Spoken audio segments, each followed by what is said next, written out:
Every empire begins in hunger, not for food, but for survival, for identity, for power. In the beginning, the world seems infinite and unconquered. The people are united by scarcity. They build, they innovate, they fight not for luxury, but for legacy. This is the founding energy, the raw discipline that turns tribes into nations and nations into empires. The early generations work under a single rhythm: effort equals progress. Every coin is earned, every resource extracted through sweat. Roads, cities, armies, all grow from this sacred balance between struggle and reward. Prosperity, at first, is the reward of effort, but soon, it transforms into an expectation.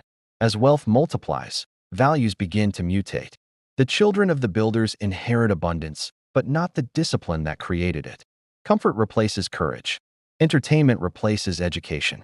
The empire still grows, but the foundation quietly shifts from production to consumption. Merchants replace soldiers as symbols of power. Profit overshadows purpose. Citizens who once built for the collective now compete for personal gain. The system still looks strong on the outside: glittering monuments, vast cities, flowing trade. But beneath it all, the moral fabric begins to loosen. Abundance becomes the new addiction. And like all addictions, it demands escalation. More luxury, more expansion, more debt. Few realize that the golden age they celebrate is not the peak. It is the turning point. The moment when strength silently turns into vulnerability. Every empire dies not when it runs out of wealth, but when it forgets how that wealth was created. The curse of prosperity isn't poverty, it's amnesia. And once the builders are replaced by beneficiaries, the countdown to collapse has already begun.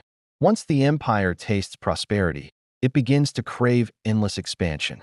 The same ambition that once built it now becomes its obsession. Growth is no longer a means to survive, it becomes the new faith.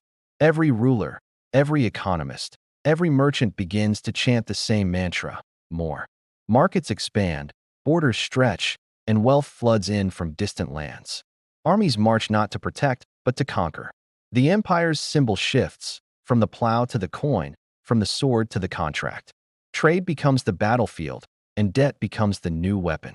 Expansion is seen as eternal, unstoppable, as if the universe itself has blessed the empire's rise.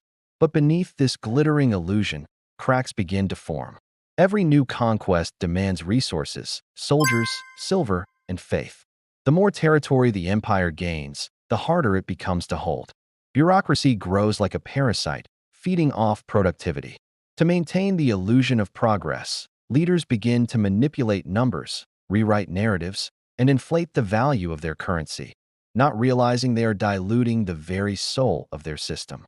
This is the mirage of infinite growth, when no one dares to question the curve that only points upward.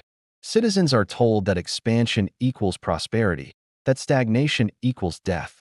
And so, the empire builds roads to nowhere, armies for enemies that don't exist, and monuments to gods of greed. The expansion phase feels divine, until the weight of that growth becomes unbearable. Like a star burning too bright, the empire's light blinds it from within.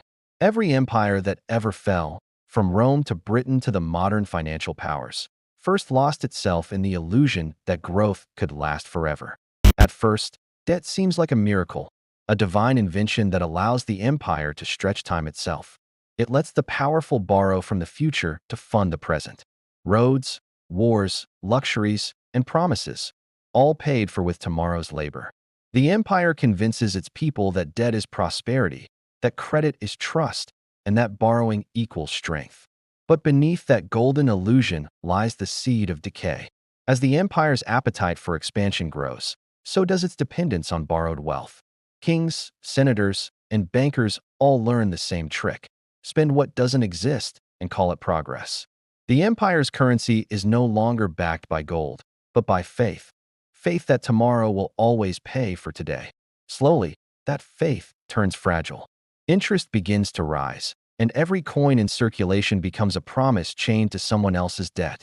Citizens owe the state owes the lenders, and the lenders owe nothing but the illusion of stability. The wealthy grow richer not by producing, but by owning, by profiting from the invisible strings of credit that bind everyone else. This is the moment when wealth turns into slavery.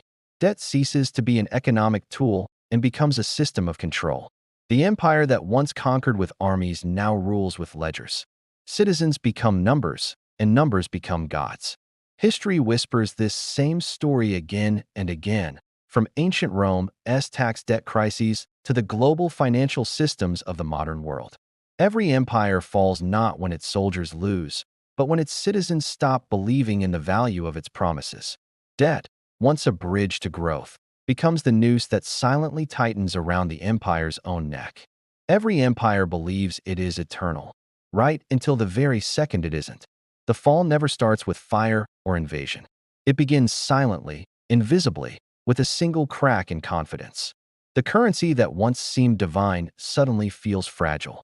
The promises written on paper begin to tremble under the weight of doubt. And in that moment, the empire realizes that money isn't real, only belief is. It happens overnight. A rumor, a market dip, a whispered panic that spreads faster than truth. People rush to withdraw what never truly existed: gold, savings, security. The illusion of stability collapses like glass under pressure. The system that once looked infinite reveals itself as hollow, built on the fragile architecture of trust. The rulers respond the same way every time: denial first, then desperation. They print more money, blame the outsiders, distract the public with nationalism, war, or spectacle. But once faith breaks, no decree can restore it. The empire enters the death spiral of disbelief, where every attempt to save the system only accelerates its decay. Merchants stop trading. Workers stop working. Banks stop lending. The empire freezes, paralyzed by its own fear. And then comes the cascade. The markets crash, the economy implodes, and the once glorious civilization begins to cannibalize itself. Rome had its coin debasement. The Great Depression had its bank runs. Modern economies have digital panics, crashes that start in milliseconds and ripple across continents. Different tools, same outcome. In the end, it's never the invaders that destroy an empire, it's the loss of belief. Because when confidence dies, the gods of money, credit, and power all fall silent. And the empire's heartbeat, the pulse of its economy, fades into the dust of history. When an empire collapses, it feels like the end of the world. Streets once filled with trade fall silent. Currencies turn worthless, and institutions that once ruled crumble into dust. Yet, beneath that silence, something stirs, a rebirth waiting to emerge from the wreckage. Because history has a strange rhythm, every fall is also a beginning. The people who survive the collapse inherit not just ruins, but wisdom, the understanding of what went wrong. They realize that debt is not wealth, that faith cannot be forced, and that systems built on greed are doomed to devour themselves. From the ashes of excess, simplicity returns. Communities begin to trade not for profit, but for survival. Trust, once lost in paper and numbers, starts to grow again. This time person to person, not through empires or banks. Slowly, new systems rise. A new generation of thinkers, inventors, and leaders emerge.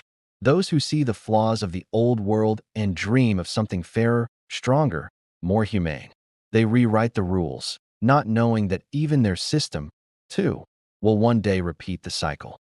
Because the pattern is eternal: growth, greed, collapse, rebirth. Each era leaves behind its relics: Roman roads, British institutions, digital currencies. All pieces of the same ongoing experiment: how to control human desire.